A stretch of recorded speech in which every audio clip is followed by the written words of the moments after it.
ब्रह्मदत्त चक्रवर्ती भाग 2।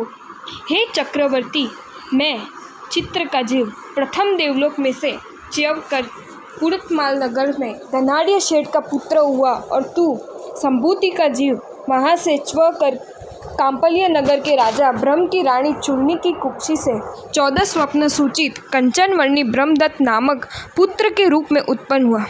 ब्रह्म राजा के काशी का राजा कटक, हस्तिनापुर का राजा कणेरुदत्त, कौशल का राजा दीर्घ और चंपा का राजा पुष्पचूल, ये 4 मित्र थे। ये पांचों अपनी रानियों के साथ एक एक वर्ष एक दूसरे के नगर में रहते थे।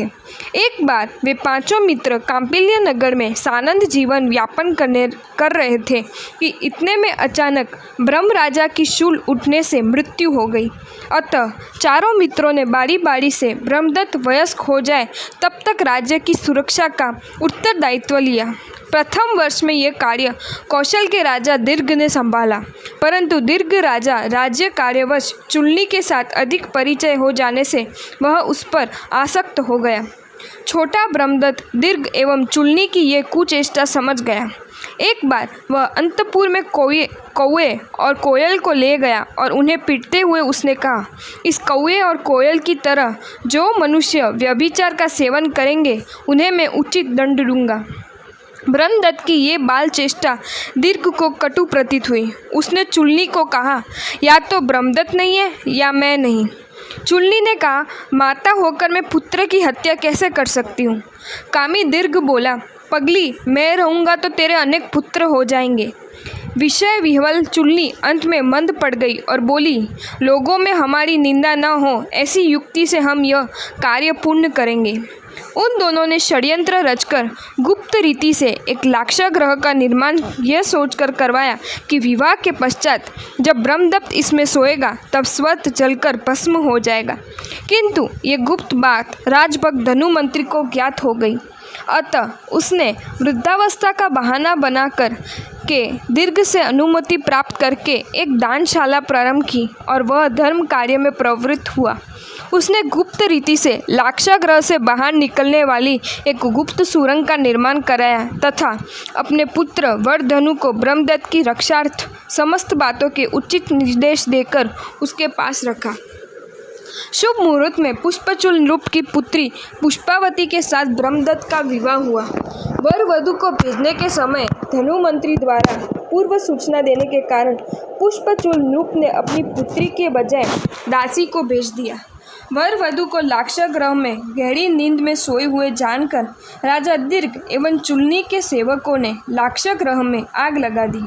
ब्रह्मदत्त विचार करने लगा कि ये क्या हुआ।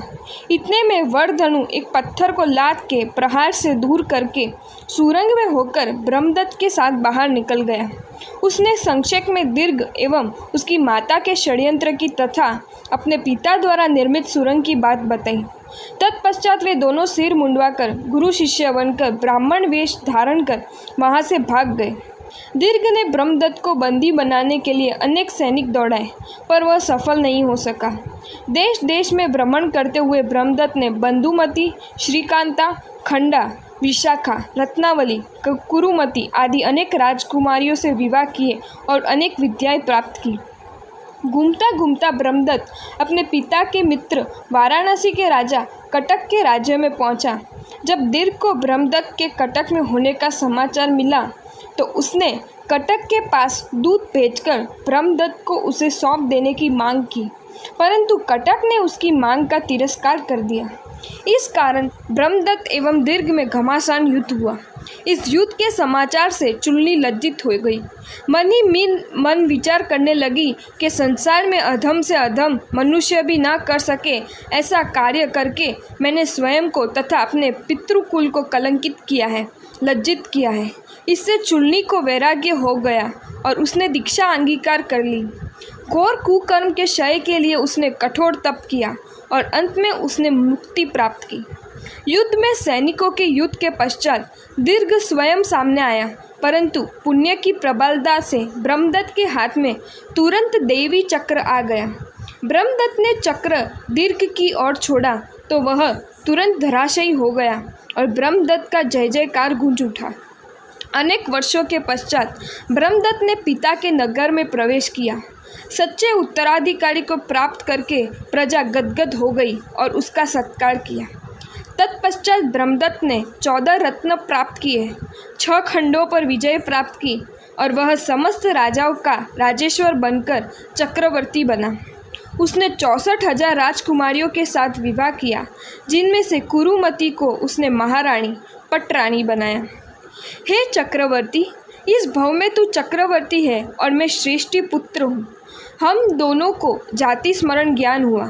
जाति स्मरण ज्ञान होने पर मैंने रीति सिद्धि का परित्याग करके दीक्षा अंगीकार की और विहार करता हुआ मैं तेरे नगर में आया हूँ और मैंने तेरे श्लोक की पूर्ति की। बंधु, ये रिद्धि सिद्धि सब पूर्व भव के तप का प्रभाव है, अतः तू तप मार्ग की ओर अग्रसर हो। मुनिवर ने चक्रवर्ती को धर्म मार्ग की ओर अग्रसर करने का प्रयास किया, परंतु 7वीं नरक में जाने वाले ब्रह्मदत्त में भाई के प्रति प्रेम के अतिरिक्त अन्य धर्म प्रेम जागृत नहीं हो सका। एक बार ब्रह्मदत्त चक्रवर्ती पर नागदेव प्रसन्न हुए और कहने लगे, तू जो मांगेगा वह मैं तुझे दूंगा। चक्रवर्ती ने कहा, मुझे कुछ नहीं चाहिए, मुझे तो केवल इतना चाहिए कि मेरे राज्य में व्यभिचार, चोरी तथा अकाल मृत्यु का नाश हो जाए। नागदेव ने कहा, यह तो परोपकारार्थ मांग है, तू मुझसे कोई व्यक्तिगत मांग कर। नागदेव के अत्यंत आग्रह करने पर ब्रह्मदत्त ने पशु पक्षियों की भाषा सुनने और समझ सकने की मांग की। नागदेव ने यह वरदान किसी को नहीं कहने की शर्त पर उसे दे दिया और बताया कि यदि तू किसी को ये बात बता देगा तो तेरी मृत्यु हो जाएगी। तत्पश्चात नागदेव अदृश्य हो गए। एक बार ब्रह्मदत्त चक्रवर्ती अपनी रानी के साथ आनंद मग्न थे।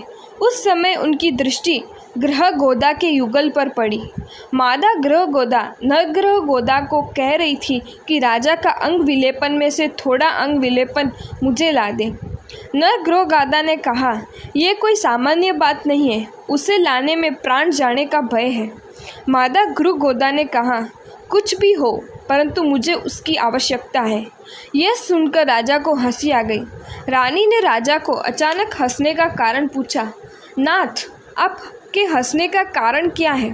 राजा बोला, मेरे हंसने का कारण बताने से मेरी मृत्यु हो सकती है। रानी बोली, भले ही हो, परंतु मुझे अपने हंसने का कारण तो बताना ही पड़ेगा। यदि मृत्यु हो जाएगी तो हम साथ साथ मरेंगे और आगामी भव में साथ साथ जन्म धारण करेंगे। राजा ने कहा, मूर्खता मत कर, कहने में कोई सार नहीं है। रानी ने हट पकड़ ली और वह मरने के लिए तत्पर हो गई। रानी के वशीभूत हुए ब्रह्मदत्त चक्रवर्ती ने नगर के बाहर चिता रचवाई और वे रानी के साथ वहां आए। नगर निवासी एवं मंत्रीगण अश्रुपूर्ण नेत्रों से यह दृश्य देख रहे थे।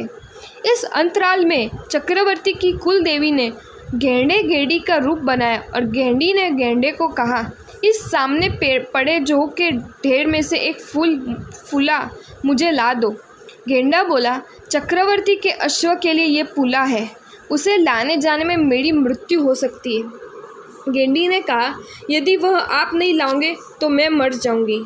गेंडा बोला, यदि तू कल मरती हो तो आज मर जा, यदि तू मर जाएगी तो मैं दूसरी ले आऊँगा। मैं कोई ब्रह्मदत्त जैसा मूर्ख नहीं हूँ कि उसके 64,000 रानियाँ होते हुए भी एक रानी की हट के लिए वह मरने के लिए तत्पर हुआ है। गेंडा गेंडी की भाषा समझकर चक्रवर्ती सचेत हो गया और वह अपने महल में लौट आया।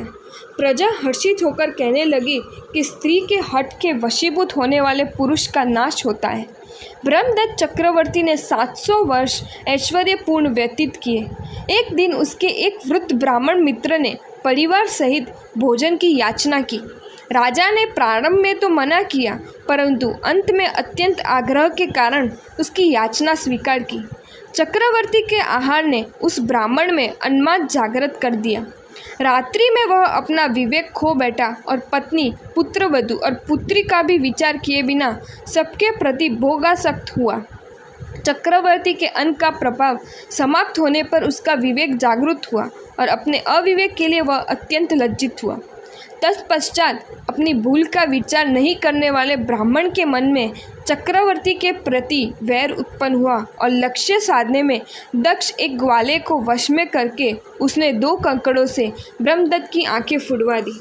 महान शूरवीर एवं सहस्त्रों मनुष्यों को थका देने वाले ब्रह्मदत्त के एक नेत्र एक ग्वाले के 2 कंकड़ों से चले गए। चक्रवर्ती के अंगरक्षकों ने ग्वाले को बंदी बना लिया। तब उसने इस कार्य के वास्तविक अपराधी ब्राह्मण को बताया। अंधे ब्रह्मदत्त ने ब्राह्मण का नाश किया। इतना ही नहीं, प्रतिदिन ब्राह्मणों के नेत्रों से भरा थाल अपने सम्मुख प्रस्तुत करने का मंत्रियों को आदेश दिया। विचक्षण एवं दयालु मंत्रीगण राजा के समक्ष नित्य नेत्रों के समान श्लेषात्मक फलों का थाल रखते थे। राजा उन्हें ब्राह्मणों के नेत्र समझकर दांत पीसकर हाथों से मसलता। इस प्रकार 16 वर्षों तक मन से घोर पाप करता हुआ धर्महीन ब्रह्मदत्त मरकर 7वीं नरक में गया। वह चक्रवर्ती 28 वर्ष कौमार्य में, 56 वर्ष मांडलिकता में, 16 वर्ष भरत क्षेत्र को सिद्ध करने में और 600 वर्ष तक चक्रवर्ती के रूप में रहा। इस प्रकार कुल 700 वर्ष का आयुष्य भोगकर 7वीं नरक में गए। 14 रत्न, 64,000 रानियाँ और 16,000 यक्ष न तो उसके नरक जाने से बचा सके और न उसकी वेदना को घटा सके। अंत में दोनों बंधुओं में से एक बंधु धर्म चक्रवर्ती बनकर मुक्ति में गया। दूसरा बंधु 6 खंड रूप पाप वृद्धि प्राप्त करके चक्रवर्ती बनकर 7वीं नरक में गया। इस प्रकार सदा के लिए उनके बंधुत्व का अंत हुआ। अगर आपको ये वीडियो अच्छा लगा हो तो इस वीडियो को लाइक करें और मेरी channel Jain facts and stories को सब्सक्राइब करें। धन्यवाद।